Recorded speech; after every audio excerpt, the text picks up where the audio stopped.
Hi. In this video we're going to be talking about involuntary discharges from nursing homes and what rights a resident has when facing that situation. My name is Josh Casper and I'm an elder law attorney from Minnesota.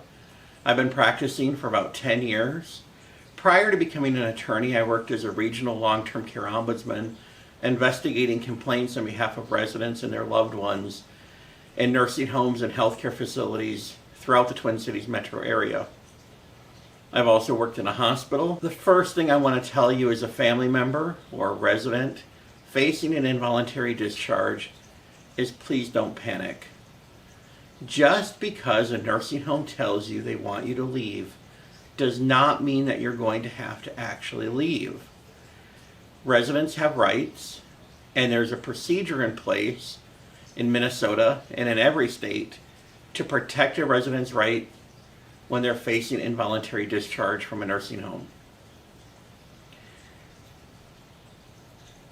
The second thing I'm going to remind you to do is when you're facing involuntary discharge, you have a right to a written notice.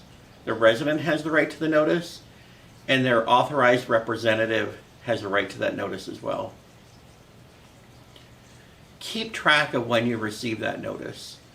Make sure that you don't miss the window provided to you to appeal the proposed discharge.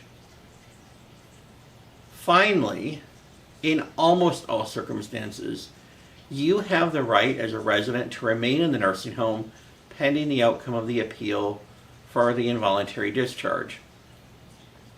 So, we've talked a little bit about the very first steps. Now I want to talk about there's just 6 reasons a nursing home can involuntarily discharge a resident. First, the resident hasn't paid the bill.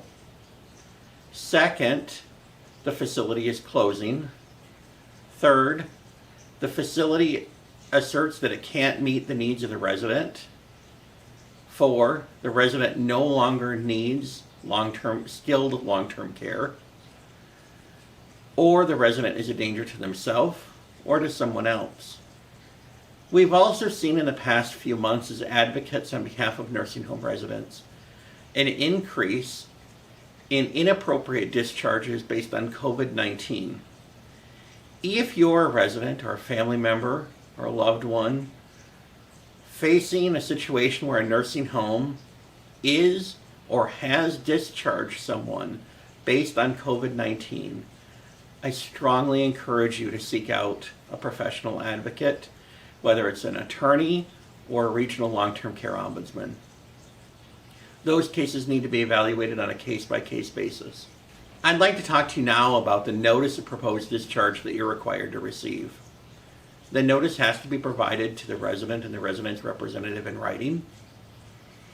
In almost all circumstances, it has to be provided at least 30 days prior to the proposed discharge date.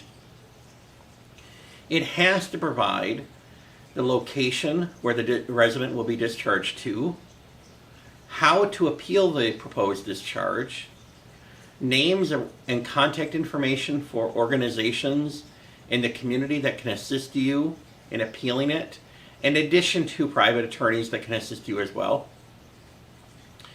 It has to provide you with how to appeal the discharge, contact information for instance, in Minnesota, for the Minnesota Department of Health.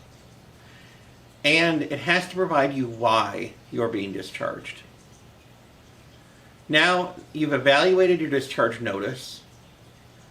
The next thing to remember is that the discharge process, the involuntary discharge process, requires safe and orderly discharge planning. Which means, for instance, in that notice where it tells where the resident is going to be discharged to, isn't just a decision by the nursing home dictating where a resident is going to move to. That has to be a process involving the resident or their family members, their designated authorized representative. So we've talked about, in this video, what to do if you're facing an involuntary discharge. And again, I'd remind you not to panic. Seek help. Make sure your appeal is filed on a timely basis. And make sure you understand what the notice is required to have. I'd also remind you that in almost all circumstances, just because a nursing home wants you to leave doesn't mean you will. Now, at the bottom of this video, I'd encourage you to comment. I'd encourage you to subscribe. I'd encourage you to click the bell for notifications of future videos that we'll be releasing regarding long-term care and resident rights and your options and choices. I hope you've liked this video. If there's other topics you want, if there's things you'd like to see different, comment down below. And I'll be reading those comments and taking those into account in the future.